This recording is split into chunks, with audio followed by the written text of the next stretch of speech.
아멘. 할렐루야. 우리 옆에 분들하고 한번 은혜로운 주일 아침에 우리 한번 힘차게 인사했으면 좋겠습니다. 말씀의 은혜 받읍시다. 우리 앞뒤로 한번 더 인사하겠습니다. 기도하시면 더 잘 됩니다. 할렐루야.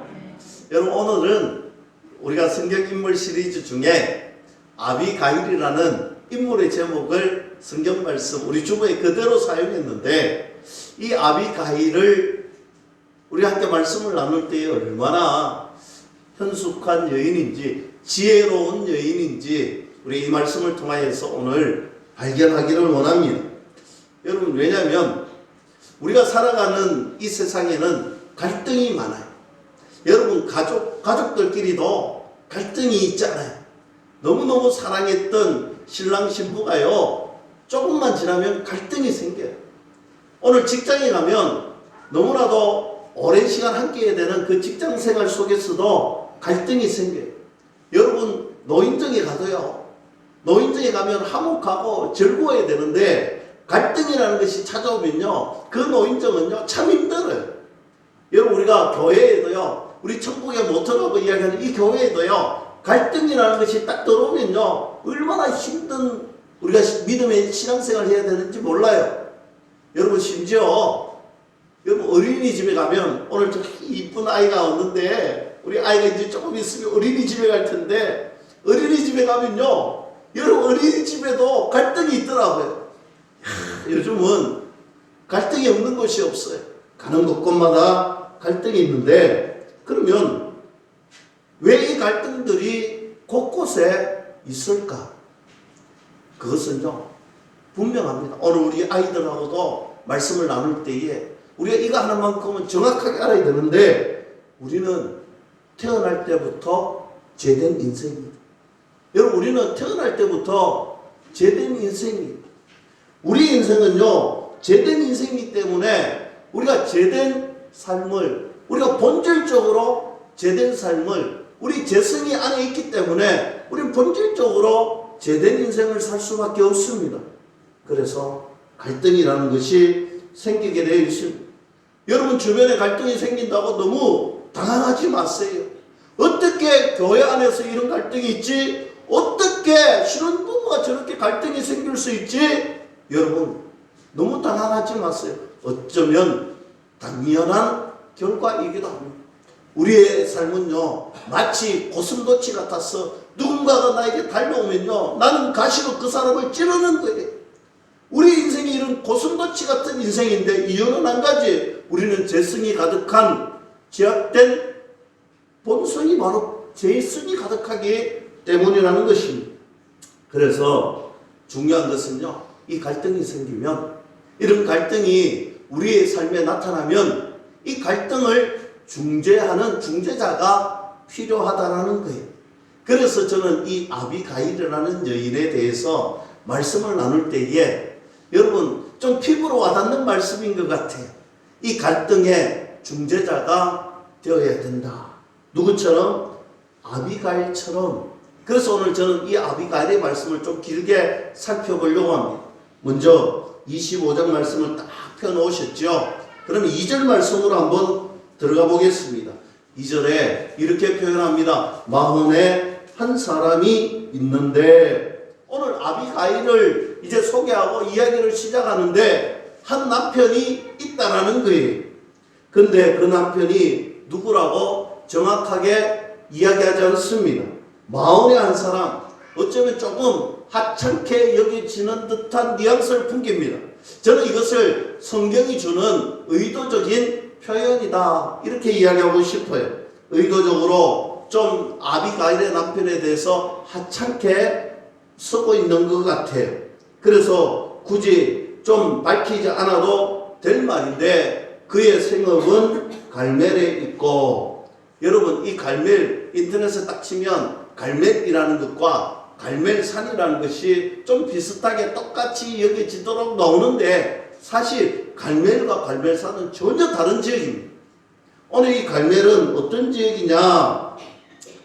여러분, 사울왕이 사무엘상 15장에 가보면 오늘 사울왕이 아말렉과의 전투에서 승리를 한 이후에 이 갈멜이라는 동네에 기념비를 세워 놓았어요.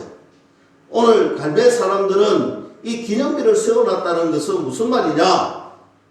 오늘 이 갈멜이라는 사람들은요, 이 사울 왕을 지지하고 이 사울 왕을 좋아하는 사람들의 집단이다. 그런 동네다.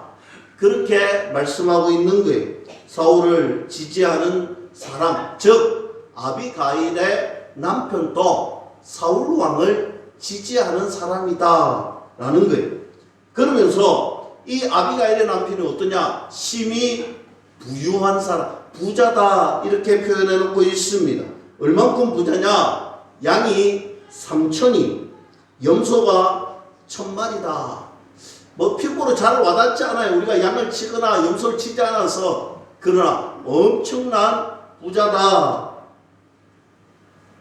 그럼 지금 무엇을 하느냐? 이 양털을 깎고 있습니다. 털 깎는 잔치를 합니다. 목축하는 사람에게 있어서 가장 성대한 잔치가 이 양털을 깎는 그 잔치를 이야기합니다. 그 다음 구절에 갔어야 이 아비가일의 남편의 이름이 등장하는데, 남편의 이름이 뭐냐? 나발이에요. 여러분, 우리가 이 나발이라는 이름은요, 이들이 들을 때 참 거시기한 이름이에요. 왜냐하면 이름의 뜻이 시들다, 미련한 자, 바보다. 여러분, 이름의 뜻이 그런 거예요.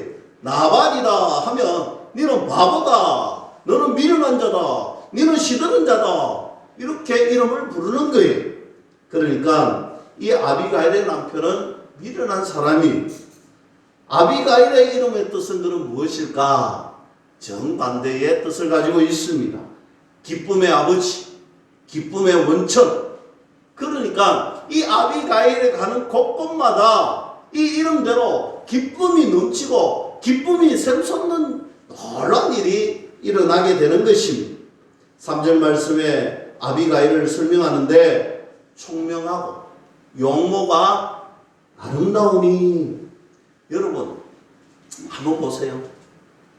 기쁨의 원천이 되는 그런 사람이 있는데, 이 기쁨의 원천이 있을 뿐만 아니라 용모가 아름답고 총명하다. 정말 이기적인 사람이죠. 저는 이런 여인하고 같이 살고 있잖아요. 별로 공감을 안 해주시네. 저희 아내는 제 눈에 제일 이쁘고 제일 총명하고 항상 기쁨을 주는 제 와이프가 그렇다고요. 여러분, 좀 이기적인 듯한, 그죠? 이쁘기도 하고 아름답기도 하고 정말 이기적인 여인의 표본입니다. 그런데 이 여자의 단점이 있습니다. 남편을 잘못 만났다. 여기 우리 집하고 다른 거예요. 남편을 잘못 만났는 거예요. 결정적인 실수. 3절 하반절에 보니 남자는 완고하고 행실이 악하고, 남편이 성질이 안 좋다는 말이에요. 성격이 개팍하고 엄청나게 안 좋은 사람. 그런데 집안은 참 좋더라. 갈렙 족속이더라. 아비가일의 남편에 대해서 이렇게 설명하고 있습니다. 이제 4절에 다윗이 나발이 양털을 깎는 큰 잔치를 베푼다라는 것을 듣고, 이 광야에서 이 소식을 듣고 이제 10명의 소년을 보내게 됩니다. 정중하게 문안하라. 6절 말씀에 그 부하게 사는 자에게 이르기를 너는 평강하라.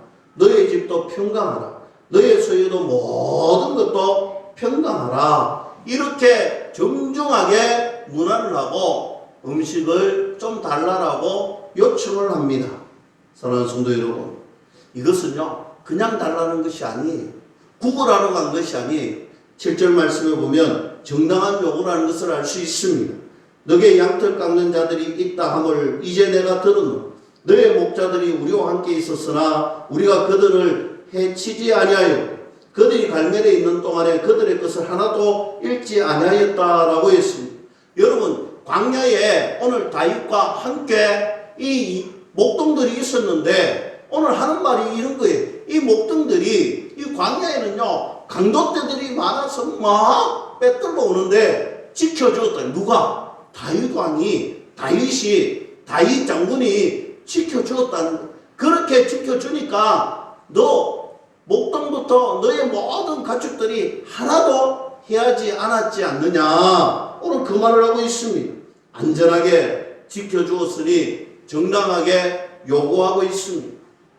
실은요 이렇게 요구하지 않아도 이 잔치를 베풀 때는 나누어 줍니다. 습관적으로 주변에. 그런데 이 나발의 반응이 어땠느냐? 10절 말씀 봅니다. 나발이 다윗의 사원들에게 대답하여 이르되 다윗은 누구며 이새의 아들은 누구냐? 요즘에 각기 주인에게서 억지로 떠나는 종이 많도다라고 이야기합니다. 여러분 이 말을 가만히 보세요. 의도적으로 다윗을 무시합니다. 다윗이 누구지? 이새의 아들이 도대체 누구냐? 오늘 사람들 중에는 제 주인이 싫어서 떠나는 사람이 있는데 무슨 말입니까? 다윗이 사울왕을 오늘 비꼬는 거예요. 오늘 다윗을 엄청나게 조롱하고 있습니다. 다윗이 사울로부터 떠나왔다고 비꼬듯이 말하고 있습니다. 잘 알면서 다윗이 누군지 알면서 누구지? 여러분 오늘 나발의 모습이 그렇습니다.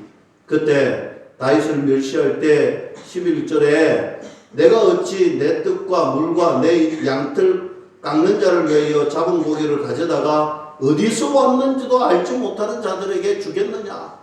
여러분 비꼴 정도가 아니라 굉장히 멸시합니다. 어디서 왔는지 모르는 사람들에게 내가 어떻게 음식을 주느냐. 완전히 무시를 합니다. 나발은 굉장히 잘못하고 있습니다. 여러분 나발이 잘못한 문제가 뭐냐? 첫째, 나누지 않았다는 거예요. 나발은 부자였습니다. 나발은 부자였는데 잘 살지는 못했습니다. 여러분 오늘 제가 오늘 하나님의 물질관을 하나 짚고 가려고 합니다. 여러분 우리는 부자들에게 이야기합니다. 잘 산다. 잘 사는 사람이 부자다. 잘 사는 사람 이꼬로 부자다. 여러분 우리는 그렇게 표현하고 있는데 하나님의 물질관에서 보면 그것은 50%만 정답입니다. 부자가 잘 살 수 있습니다. 그러나 부자가 잘 살지 못할 수도 있습니다. 여러분 부자가 잘 산다는 것은요 하나님이 물질을 축복으로 주셨습니다. 그래서 잘 누리고 산다라는 것입니다. 하나님께서 주신 물질의 축복을 받고 내가 누리고 사는 것, 이것은 부자로서 잘 사는 것, 그것의 50%라면 여러분 하나님께서 물질을 주실 때 축복으로만 주신 것이 아니에요. 이 물질은 은사로 주십니다. 은사로 주실 때는 어떻게 해야 되죠? 은사는 나누라고 있는 거예요. 오늘 하나님께서 물질의 은사를 주셨을 때, 부자의 은사를 주셨을 때 내가 누리는 것도 잘 사용하는 것도 중요하지만 내가 잘 나누는 것도 중요하다는 사실을 깨달아야 됩니다.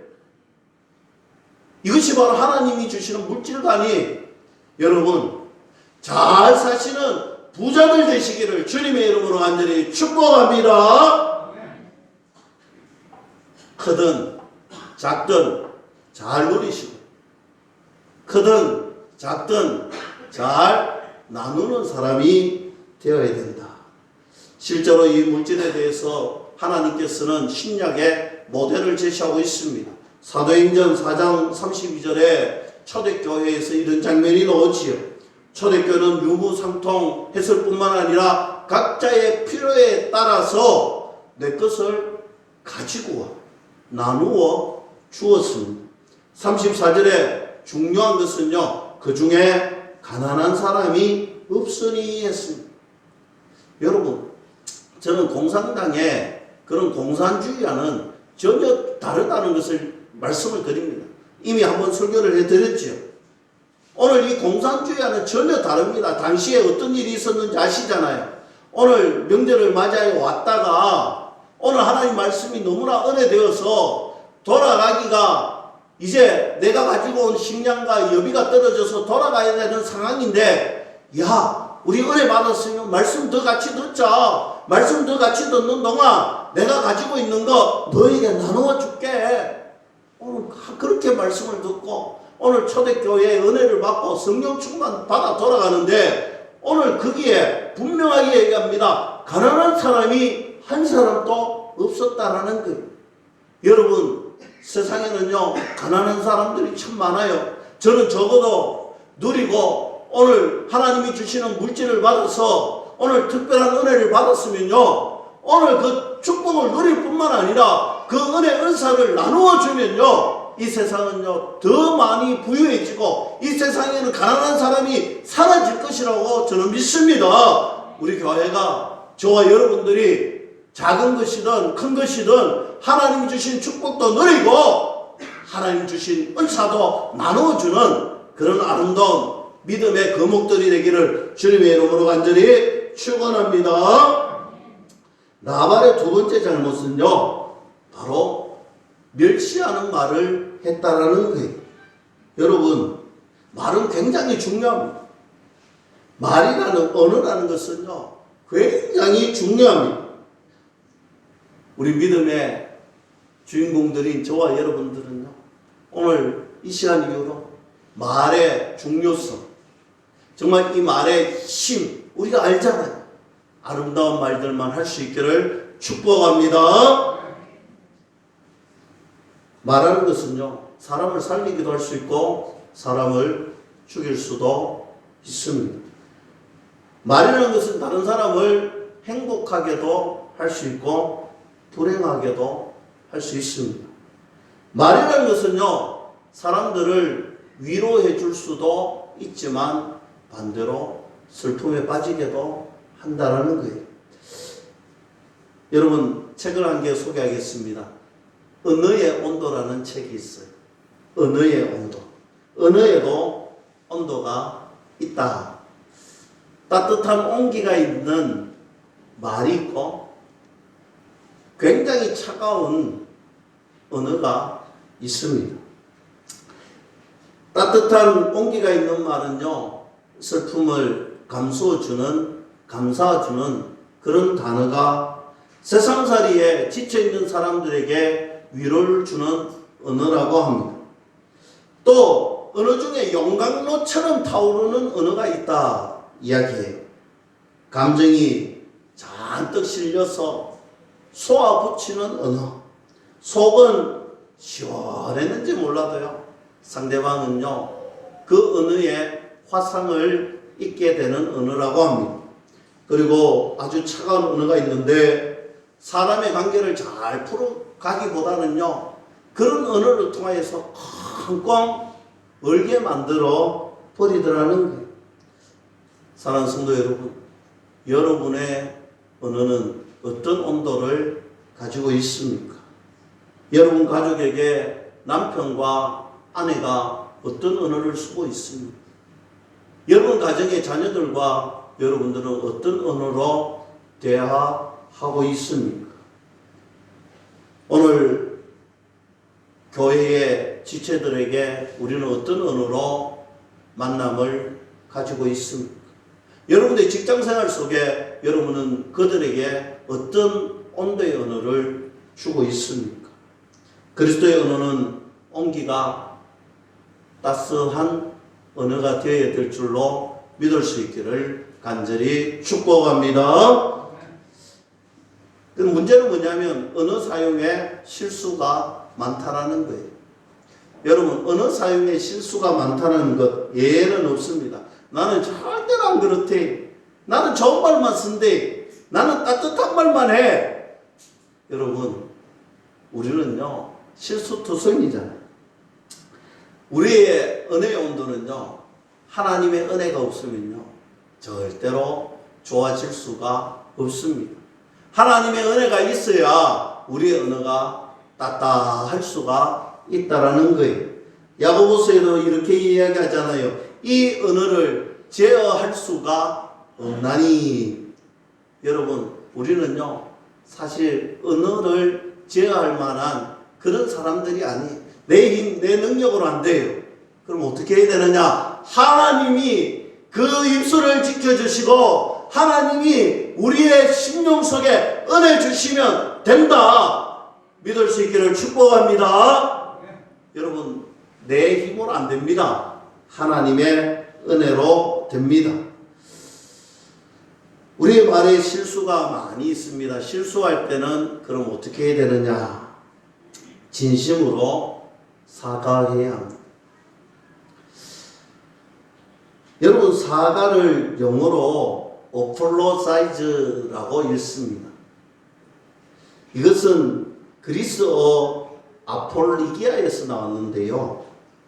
이 말의 뜻은 잘못된 곳에서 돌이킨다 라는 거예요. 잘못된 곳에서 돌이킨다. 다시 말하면 사과한다라는 사과의 의미는 지금 얽혀져 버렸던 이 상황을 되돌린다 이런 거예요. 지금 너와 나 사이에 얽혀있는 이 상황을 돌이킨다. 그래서 이 사과는요, 진심으로 해야 하는 것입니다. 먹는 사과는 당도가 중요하고, 우리가 만나서 얽혀있을 때 사과는요, 순도, 진심이 중요한데 어떻게 해야 되느냐? 여러분, 가끔 사과로 가서 이런 언어 많이 듣잖아요. 나도 책임이 있는데 알고 보면 내도 책임이 있대. 이거 1도 도움이 안 됩니다. 1도 도움이 안 되는 단어들이. 여러분, 진심은요, 그렇게 사과하는 것이 아니에요. 사과라는 단어는요, 정말 책임을 다하는, 내 마음속에 아픔을 가지고 책임을 다할 때, 진심을 다할 때 된다는 거예요. 영어로 미안합니다라는 소리라는 단어잖아요. 이 소리라는 말은 소래라는 말에서 나왔는데 아픔, 슬픔이라는 곳에서 나왔습니다. 진심으로 사과할 때 내 표정에 슬픔이 있는 거예요. 내 자존심을 끊고 사과하기 때문에 내 마음이 아프기 때문에 얼굴에 드러난다. 이런 의미가 아닙니다. 너가 아파하기 때문에 내 마음이 아프다는 거예요. 너가 지금 아파하기 때문에 내가 진심으로 너의 아픔을 보고 내 마음이 아프다라는 거예요. 그래서 사과하는 사람은 얼굴에서 힘겨움이 묻어나올 수밖에 없는 것입니다. 여러분, 그리스도의 언어는 어떠해야 된다고요? 따스한 온기가 있어야 됩니다. 말에는 실수가 있을 수 있습니다. 어떻게 해야 된다고요? 진심으로 사과해야 합니다. 네가 아팠기 때문에 내가 아프다는 거예요. 나발은 그렇게 하지 못했다. 나발은 쏘아붙이는, 멸시하는 말을 했습니다. 그것이 잘못입니다. 또 나발의 잘못은요, 하나님의 은혜를 사모한 적이 없다라는 거예요. 3절을 보세요. 나발을 소개하면서 완고하다라고 말합니다. 완고라는 말은요, 히브리어로 카세라고 하는데 야비하다, 잔인하다 이런 뜻을 의미를 가지고 있습니다. 즉 나발은요, 잔인한 사람이고 야비한 사람이에요. 카세라는 말이 어디서부터 왔느냐 하면 히브리어의 카사라는 단어에서 왔는데, 참 재밌는 것은 카사라는 말의 의미, 뜻이 무엇이냐? 밀도가 높은, 이런 뜻입니다. 여러분, 밀도가 높은데 나발의 어떤 밀도가 높았을까요? 재성, 우리 본질적인 제약된 재성의 밀도가 높으면요, 그 밀도가 높으면요, 하나님의 은혜가 들어갈 자리가 없는 거예요.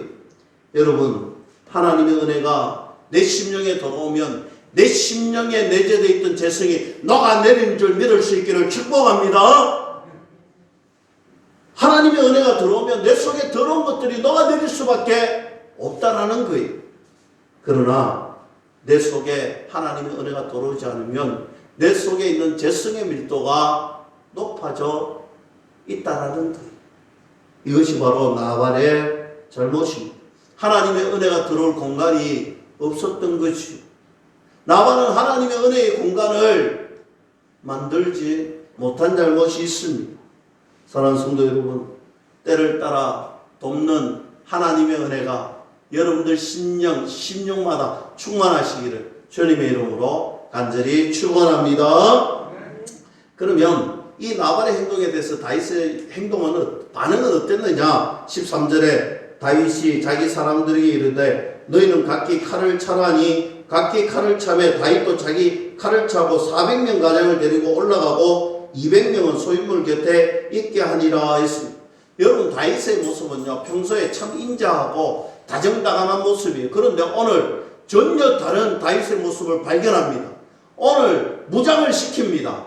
오늘 400명의 군대를 본인이 직접 칼을 차고 나아가는 거예요. 여러분, 다윗으로 하여금 이승의 통제를 잃게 만들었던 장면임에 분명합니다. 과도하게 어쩌면 분을 내고 있습니다. 칼을 차면서 죽여버리겠다는 거예요. 나발을 지금 다윗은 꼭 죽이겠다라고 마음먹고 출동을 하는 거예요. 분노의 문이 내게 들어왔다는 거예요. 여러분, 분노의 문이 내 가슴 속에 들어오면요, 이성은 내 곁에서 나갈 수밖에 없게 되는 것입니다. 분노가 나를 지배하는 순간 나의 이성은 밖으로 도망갑니다. 그래서 사단이 우리를 시험하기 딱 좋은 환경이 이런 환경, 분노가 일어나게 하는 환경입니다. 그런데 오늘 우리가 살필 주인공 아비가일은 어떤 반응을 했을까? 14절 모습 봅니다. 나발의 하인들이 급하게 아비가일을 찾아옵니다. 그래서 지금까지 있었던 모든 이야기를 합니다. 다윗이 어떻게 나발의 목자들을 보호해 주었는지를 15절과 16절에 우리가 들에 있어 그들과 상중할 동안에 그 사람들이 우리를 매우 선대하였으므로 우리가 다치거나 이런 것이 없었으니 우리가 양을 지키는 동안에 그들이 우리와 함께 있어 밤낮 우리에게 담이 되었더라. 오늘 선하게 다윗의 행적을 그대로 다윗이 담이 되었던 것, 강도에게 막아주었던 것, 선을 베풀었는데 우리 주인 나발이 다윗을 멸시했다라고. 그래서 다윗이 화가 나서 오늘 군대를 이끌고 지금 온다는 거예요. 하인들이 나발에게 이야기하지 않고 누구를 찾았다고요? 아비가일을 찾아왔어. 이유는 한 가지입니다. 그 사람은 불량한 사람이기 때문에, 잔인하고 미련한 사람이기 때문에 청명한 그의 여주인 아비가일을 찾아왔습니다. 여러분, 18절 말씀 보세요. 중요합니다. 이제 아비가일이 급히, 여러분 잘 보세요. 아비가일이 급히 음식을 사가지고 다윗을 만나러 갑니다. 여러분, 무슨 말이냐? 갈등이 있을 때요, 질질 끌지 말라는 거예요. 급히 바로 즉각적으로 반응하라는 것입니다. 그래야 갈등은 해결됩니다. 시간은 약이지 아니에요. 갈등은요, 급히 해결해야 됩니다. 오늘 19절에 소년들에게 말합니다. 소년들에게 이르되 나를 앞서 가라. 20절에 아비가일이 나귀를 타고 산 호젓한 곳으로 따라 내려가느니, 여러분 이 부분을 잘 보세요. 우리 단어가 잘 어려워서 이 부분을 놓치는 경우가 많은데, 산 호젓한 곳으로 가니, 이 말은요 무슨 말이냐? 오늘 산이 둘러쳐서 매우 험한 곳을 오늘 아비가일이 여자의 몸으로 나귀를 타고 험난한 산길을 가더라. 무슨 말입니까? 급하게 지금 다윗을 만나기 위하여서 험난한 산길을 뚫고 가더라. 여러분, 나발과 다윗을 중재하기 위해서 중재자 아비가일은요 바로 이런 모습으로 가는 거예요. 여러분, 우리가 서로가 서로에게 중재를 하는 중재자는요 이런 혼신이 있어야 되는 거예요. 여러분, 중재자로 낯설는 사람들은요, 우리가 하나님의 사랑과 하나님의 은혜로 우리가 세상에 중재자로 나갈 때는 이런 헌신이 있어야 되는 거예요. 헌신된 마음으로 급하게 달려가야 되는 거예요. 믿음의 공동체가 화목해지고, 여러분의 가정이 화목해지고, 여러분의 직장이 화목해지려면요, 내가 예수 그리스도를 믿는 내가 이런 헌신의 중재자가 되어야 된다. 믿을 수 있기를 축복합니다. 여러분, 헌신이 필요한 거예요. 21절에 보면 다윗이 이미 말하기를, 다윗이 속으로 말하고 있어요. 22절에 내가 그에게 속한 모든 남자 가운데 한 사람이라도 아침까지 남겨두면 하나님은 다윗에게 벌을 내리시고 또 내리시기를 원하노라 하였더라. 죽여버리겠다는 거예요. 다짐하고 또 다짐하고 또 다짐하는데 다윗은 지금 죽이겠다고 다짐하고 내려오고 있습니다. 그런데 여러분, 드디어 이제 그 다윗과 아비가일이 만나게 됩니다. 오늘 아비가일의 본격적인 중재자의 모습이 이제 만남을 통하여서 이루어지는데, 저는 이 아비가일의 삶의 모습이 여러분들의 삶에 그대로 적용되기를 간절히 소망하고 기도하며 이 말씀을 준비했습니다. 같이 봅니다. 23절. 아비가일이 다윗을 보고 급히 나귀에서 내려 다윗 앞에 엎드려 그의 얼굴을 땅에 대니라. 다윗을 보는 순간 얼굴을 땅에 댑니다. 아비가일이 땅에 얼굴을 묻고 극도의 존중함을 보여줍니다. 여러분, 이것은요, 아비가일이 겸손했다 이런 의미가 아니, 오늘 그가 땅에 얼굴을 묻고 존중을 표현하는 것은요, 아비가일이 다윗을 향한 위로의 모습입니다. 굳이 아비가일이 그렇게 할 이유가 없습니다. 겸손하다고 해서 그렇게 할 이유가 없습니다. 단지 다윗은 광야에서 떠돌아다니는 어쩌면 별 볼 일 없는 인생이잖아요. 그러나 아비가일은 지금 큰 좋은 집안의 부자 집안의 오늘 안주인이잖아요. 별 볼 일 없는 다윗에게 엎드릴 이유가 전혀 없습니다.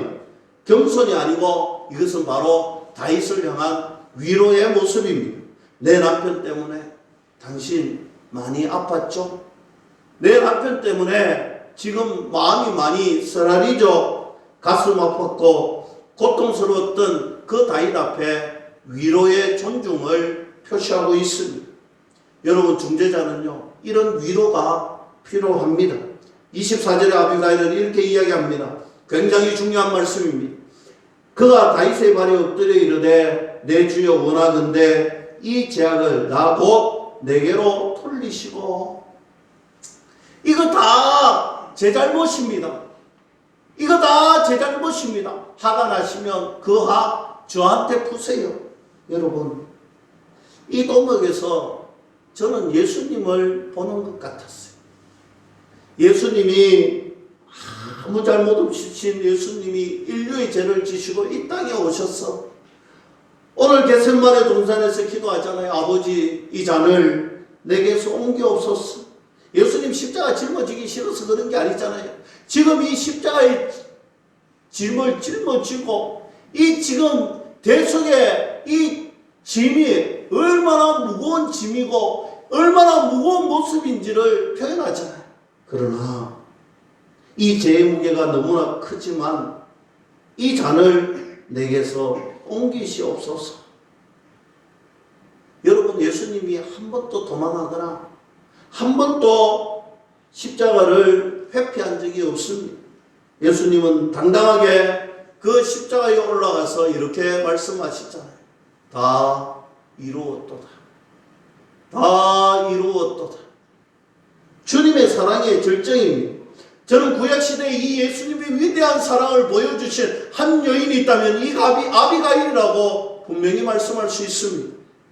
사랑하는 성도 여러분, 예수님을 꼭 빼닮은 아비가일처럼 예수님을 꼭 빼닮은 저와 여러분들, 우리의 가정 자녀들이 되기를 주님의 이름으로 간절히 축원합니다. 25절 말씀 봅니다. 오나 옵나니 내 주는 이 불량한 사람 나발을 개의치 마옵소서. 그의 이름이 그에게 적당하니 그의 이름이 나발이라. 그는 미련한 자니 개의치 말라니. 이 사람 원래 미련한 사람이다라는 거예요. 바보라는 거예요. 그런 말 듣지 말라는 거예요. 지금 분노하고 있는 다윗을 아비가일은 위로해주고 마음을 풀어주고 있습니다. 여러분 말이 다르잖아요. 아비가일의 말과 나발의 말에 언어의 표현이 다르잖아요. 오늘 상대방을 위로하고 감싸주는 언어를 지금 아비가일은 하고 있다는 것입니다. 여러분 중요한 것은요. 여기서 그치면 안 됩니다. 중재자는요. 이 다음부터가 중요합니다. 아비가일이 얼마나 총명한지 26절에 내 주여 여호와께서 살아계심을 두고 맹세하노니 내 주도 살아계시거니와 내 주의 손으로 피를 흘려 친히 보복하시는 일을 여호와께서 막으셨으니 내 주의 원수들과 내 주를 헤아려 하는 자들을 나발과 같이 되기를 원하나이다 라고 합니다. 지금 아비가일이요 다윗을요 위로해주고 이제 하나님 앞으로 다윗을 탁 세워놓는 거예요. 하나님 앞에 다윗이 탁 서니까요 분노가 지금까지 그가 올라왔던 그 마음의 다짐들이 완전히 달라지는 거예요. 분노 앞에 서 있었던 다윗이 하나님 앞에 서는 순간 달라지는 거예요. 당신 그거 하지 마세요. 하나님 복수를 원하지 않는다. 하나님께서는 복수하고 분내는 것 그거 원하지 않습니다. 그리고 28절에 주의 여종의 허물을 용서하여 주옵소서. 여호와께서 반드시 내 주를 위하여 든든한 집을 세우리니 이는 내 주께서 여호와의 사업을 사오시며 했습니다. 오늘 하나님 앞에 세워놓고 다윗의 사명을 일깨워 주는 거예요. 다윗은 왕이 될 사람이고 하나님의 일을 할 사람인데 이런 작은 것 때문에 실수하거나 분내지 말라는 거예요. 얼마나 총명한지 알 수 있습니다. 더 나아가서 아비가일은 다윗에게 은혜를 일깨워 줍니다. 29절에 사람이 일어나서 내 주를 쫓아 내 주의 생명을 찾을지라도 내 주의 생명은 내 주의 하나님 여호와와 함께 생명사계 속에 사였을 것이요 내 주의 원수들의 생명은 물매로 던지듯 여호와께서 그것을 던지시리라 했습니다. 여러분 무슨 말입니까? 지금 광야에서 하나님의 은혜를 입고 지금까지 살아오지 않았나요? 사울이 아무리 죽이려고 해도 하나님께서 당신 생명사계로 은혜로 딱 보살펴 주니까 살아있지 않느냐 이 말이잖아요. 여러분 물매가 뭡니까? 골리앗 장군 앞에 나가서 물매를 던졌잖아요. 안 맞았으면 네가 죽었을 텐데 감당하지 못했을 텐데 하나님의 은혜로 물매가 탁 맞아 골리앗이 죽었잖아요. 오늘 그것을 얘기합니다. 하나님의 은혜로 살아왔잖아요. 오늘 이걸 일깨워주는 거예요. 사랑하는 성도 여러분, 우리가 아무리 갈등이 심하고 분노가 일어나도요 우리가 하나님의 은혜를 깨닫고 하나님의 은혜를 기억하면요 그거 아무것도 아니잖아요. 하나님의 은혜를 잊어버리지 않고 기억하고 되새기는 저와 여러분들 될 수 있기를 주님의 이름으로 간절히 축원합니다. 30절 31절에 여호와께서 내 주에 대하여 하신 말씀대로 모든 선을 내 주에게서 행하사 내 주를 이스라엘의 지도자로 세우실 때에 내 주께서 무죄한 피를 흘리셨다든지 내 주께서 친히 보복하셨다든지 함으로 말미암아 슬퍼하실 것도 없고 내 주의 마음에 걸리는 것도 없으시리니 다만 여호와께서 내 주를 후대하실 때에 원하는데 내 주의 여종을 생각하옵소서. 왕이 되는 당신이 오점을 남기지 말라는 거예요. 저는 오늘 다윗왕에게 이런 모습을 일깨워줬다면 오늘 이 아침에는 저와 여러분들에게 하나님이 저와 여러분들을 향하신 놀라운 계획을 일깨워주는 그런 아침이 되었으면 좋겠습니다. 하나님이 저와 여러분들을 향한 우리의 가정과 우리의 교회를 향하신 놀라운 계획이 분명하게 있습니다. 그것을 깨달으시는 귀한 이 아침이 되기를 주님의 이름으로 다시 한번 더 간절히 축복합니다. 이제 다윗의 마음이 어떻게 되었느냐? 32절 하반절에 다윗은 이스라엘 여호와 하나님을 찬송하였습니다. 합니다.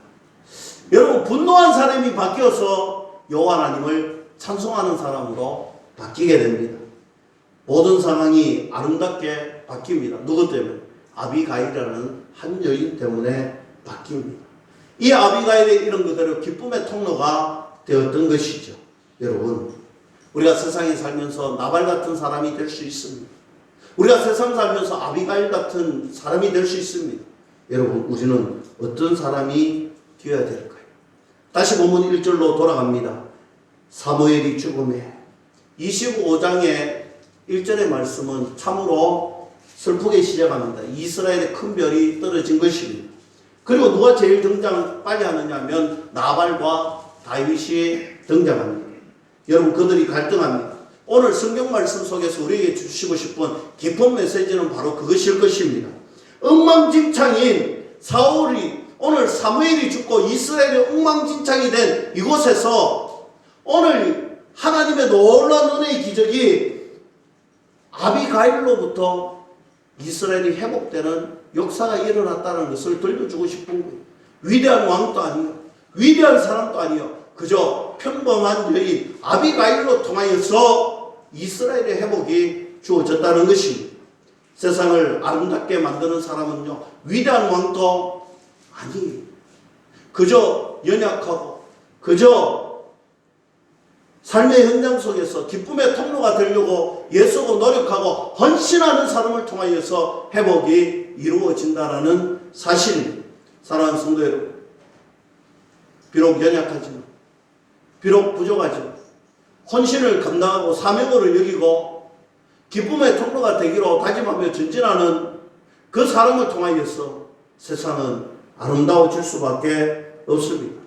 이 세상은요, 아비가일 같은 사람이 필요합니다.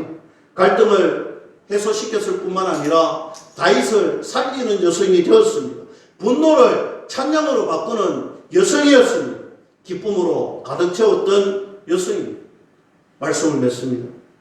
여러분의 가정은 어떻습니까? 여러분의 직장은 어떻습니까? 여러분의 이웃과 서로 화목하고 있습니까? 우리 믿음의 공동체는 평안하십니까? 아비가일 같은 중재자가 필요하지 않습니까? 아비가일 같은 사명의 헌신자가 필요하지 않습니까? 우리 세월교회 모든 성도님, 오늘 말씀처럼 아비가일이 되었어 예수님을 꼭 빼닮은 믿음의 자녀들이, 헌신의 사명을 감당하는 자녀들이 다 될 수 있도록 주님의 이름으로 간절히 축원합니다.